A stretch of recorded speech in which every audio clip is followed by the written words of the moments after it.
Welcome to day, so 7 days, no, 6 days?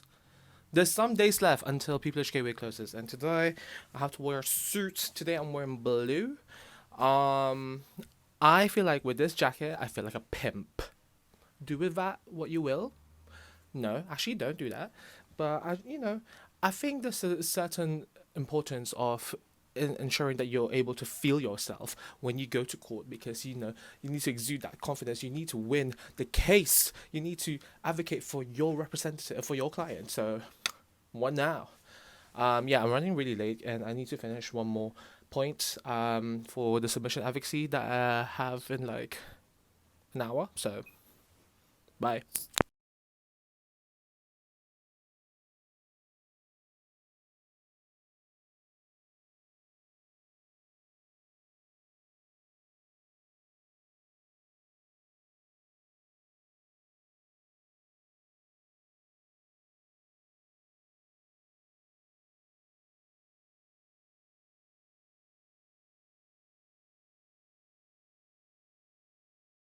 Right now I'm in a state of mind I wanna be in like all the time. So today, girl, so today I was rushing. I get to film anything apart from that intro? Absolutely not, vibes. I was too worried about what I'm gonna do here, what I'm gonna do there. So let's just break down the lessons that I had today, and essentially, I think that's what you guys are looking for.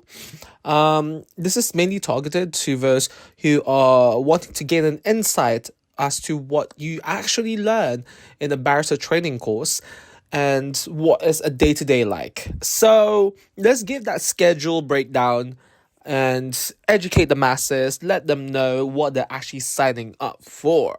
Yeah. So I'm just trying to implement in my head all the top tips that I had for submission advocacy today. Because what was the first class today? Submission advocacy. Yes, sir. Yes, sir. Sorry, I'm just checking this is still recording. And essentially, looking at the weekly schedule, I have one, two, three, four classes this like every week. And essentially, in undergrad you had seminars, tutorials, and so forth. In the barrister training course, you only have workshops. So it is required for you to do a lot of pre-reading and so forth, so that when you come to class, it's more of like a classroom discussion. So you don't really do lectures, and you participate in the group work. It's a Socrates method of call and response. Or your teacher, or for example, for today's submission advocacy, you had to prepare um, application to set aside a default judgment. So you need to prepare your points. You need to ensure you know how to structure it, as well as knowing, for example, what's the relevant law, what's the relevant evidence that you have, and so forth, and yada yada yada. So as per usual, I went first because I feel like I'm a litmus test. So I feel like I'm always mid, and we're gonna go into that discussion as well because I want to discuss it. I don't like the fact that I used the word discussion twice. Anyway, so in submission advocacy, today we had to do an application to set aside a default judgment. What is, first of all, a default judgment? A default judgment is when a party, so for example, the claimant sends you a claim form, which is basically triggering the beginning of litigation. So for example, let's say we entered to a contract and I didn't fulfill my end of the bargain, which is delivering you apparently 100 tons of potatoes. And so you go to the court and say, I want to claim breach of contract from this guy. And so in order to say all of that, you fill in this claim form. And I am not sure, what is it? Form N2... It's not N244. That's the application set aside the thing. Anyway, it's a form. And so the defendant has 14 days to either send an acknowledgement service, and then they have another 14 extra days to send the defense, or just send the defense straight away.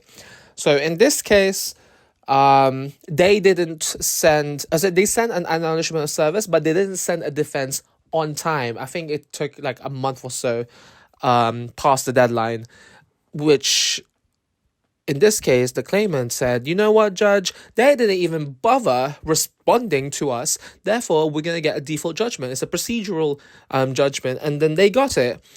And so now the client that I'm representing is applying to set that judgment aside, to put aside because of tests being fulfilled in the civil procedures book. If you have not seen what a civil procedures book is,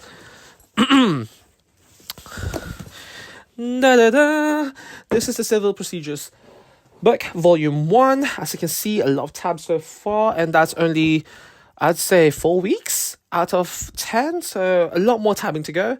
And essentially this tells you pretty much all like the general basics of how to file a case. Like it tells you, for example, from the very beginning, like pre-action protocols all the way to the end of a case, which is, for example, like costs, interest, enforcement, and so forth.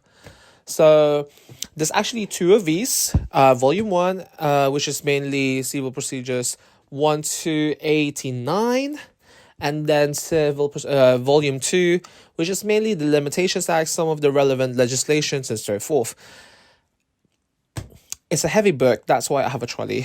Anyway, set aside default judgment. So that's what we had to do today, and essentially, it looks it looks very different, well, slightly different to what you do in undergrad.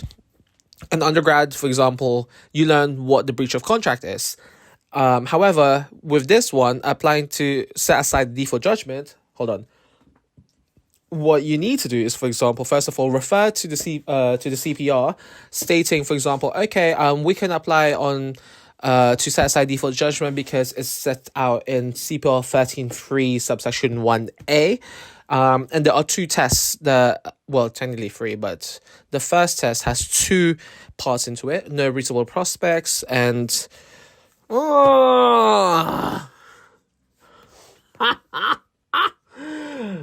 girl. Sorry, I'm so sorry. Let's go to CPR 13. And I wonder if I actually have tabbed CPR 13. Oh, I did. Yay. And so this is the 2023 version. 2024 version has probably like a lot more. So essentially, sorry. CPR 13.3.1, cases where the court may set aside a very judgment entered under Part 12, which is the default judgment. So may set aside, meaning that the court has discretion whether or not to do it. And the first part is the defendant has a real prospect of successfully defending the claim, or it appears that there's some other good reasons why. So we're not going through the some other good reasons why. We're going to go through the prong of real prospects of successfully defending the claim. And then the second bit is whether the person seeking to set aside the judgment made an application to do so promptly. So the promptness test. And with this, as you can see, girl, it's a heavy book. I need to start lifting. You can see the ones in bold are the actual CPR rules. That's all CPR rules, and then the small text are commentary. And yes, ladies and gentlemen, a lot of this book is commentary. And yes, ladies and gentlemen, you can and will get tested on some of the commentary. So, you know what? Being a barrister is no joke, but it is so rewarding. I know that I laugh at how hard it is, but I actually love it. Anyway, so yeah, getting back to the point, setting aside judgment. So you go to the CPR saying, this is set aside judgment. When you go through no reasonable, if the defendant has a reasonable prospect of successfully defending the claim, you actually go through the law. So this is what is now called issues in the case. And then you go through, for example, what are the components of breach of statutory duty or whatever it may be. Or today, what we went through is how to be discharged from a contract by frustration. So you need to go through the House of Lords Davis tests, which sets out, first of all, the event is not was not the fault of either parties. The event has made the what was supposed to be the contractual obligation radically different. And the final one is that neither party has, or the contract has not stipulated this event. And then you go through that, you put through your submissions, you look at the evidence, say, look at this contract, sir. It's literally an A4 for £50,000. Do you think they've stipulated everything? Do you think this was made in a rush? Well, yes. It's a 50,000 contract on literally just one A4 side with barely any clauses. Girl, get a grip. Obviously, you don't say girl, get a grip. And then after that, you say, therefore, the defendant would like to invite your judge to grant relief from sanctions on CPR 39, and then you go through the Denton rules, seriousness. You know what? We're gonna stop there. Yeah, so you get what I mean by submission advocacy, and then you do all of that, you get recorded, and then you read aloud, and then you do peer assessment and so forth, and so does your professor. I think if I'm able to find the recordings, I might upload some snippets later on. I'm not doing it now because, babes, honestly, I don't want to see it.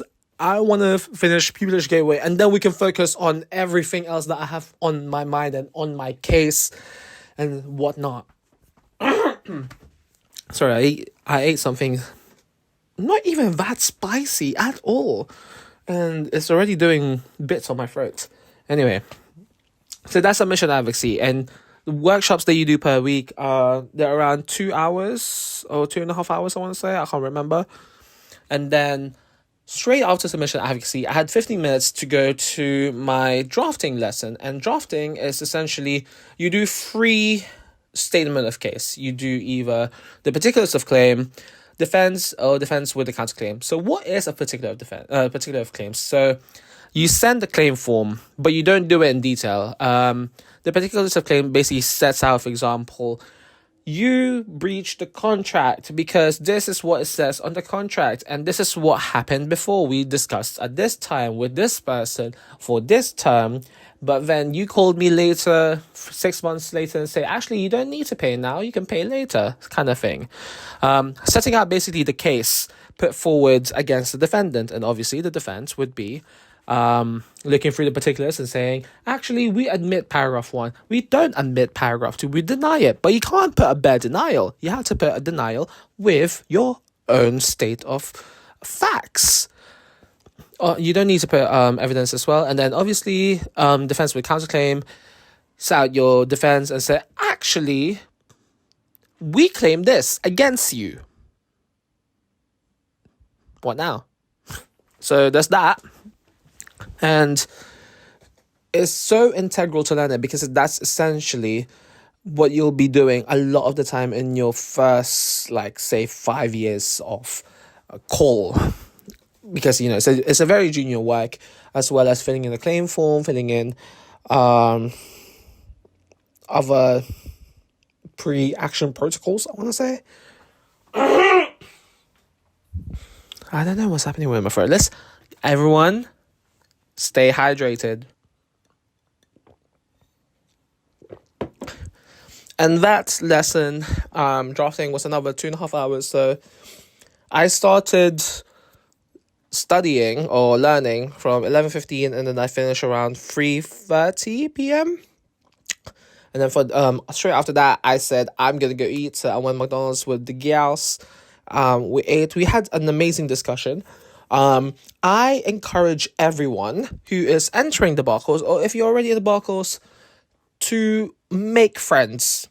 Honestly, we need to get this mentality in for every single one, because I have a friend who is not enjoying his time in his class because his class are being very cold and not nice and mid.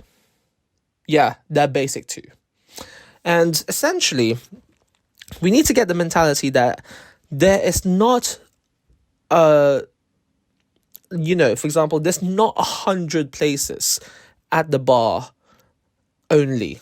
Everyone can get in the bar. Everyone might not get in the bar at the same year or may not get pupillage at the same year, but everyone can get in the bar. You just need one of the KCs that I've had the pleasure to talk with in the pupillage class and so forth said that one of the best barristers out there might be the ones who apply for pupillage 4 or 5 times rather than the one who gets it on the first time round. And you know why? Because they stuck out, they beat the odds, they defied physics. No. Child. Anyways, let's not refer Nikki. Oh, where's the Queen of Rap? Queen of Rap, what? Oh. Don't hiss at me now. Anyway. We need to, lift each other up and encourage each other up.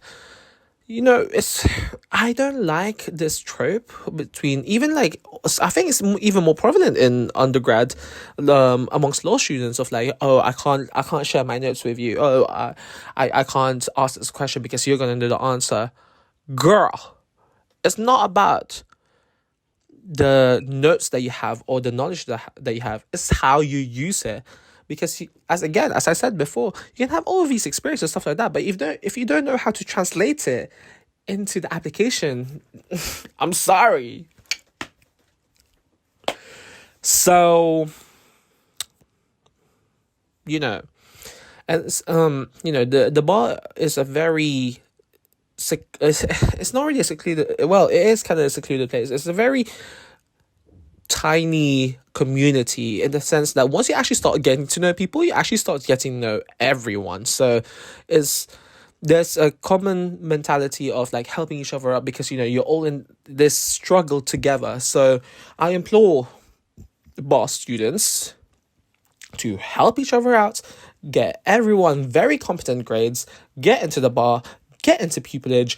And I actually said to my friends, I actually look forward to the day that we are all tenants and that we go to court. And I said, my landed friend over there is wrong in her submissions. But like, we would be against each other, but like, my learned friends, yes, I know she's learned. Yeah. And then hopefully in the future, you will see me on a piece of paper that says Lord Videnya in agreement with Lord ladies of the land. I feel like I was supposed to say something else, but as per usual, I didn't write it down, so who knows what it was.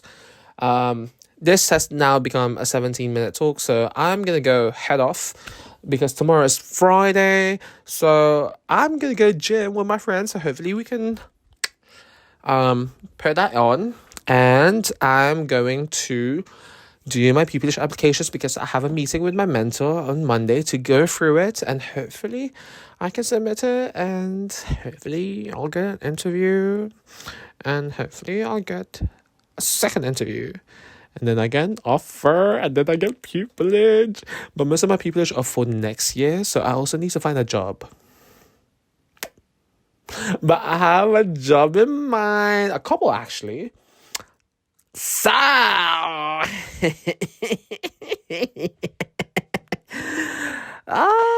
love life. Say it with me. I love life. Anyway, I have so many more stories to tell you guys. I just need to polish my content. And yeah, thank you very much for watching this video. Like, comment, subscribe, and say hi to your dad for me. Say hi to your mom for me. Why not? Peace.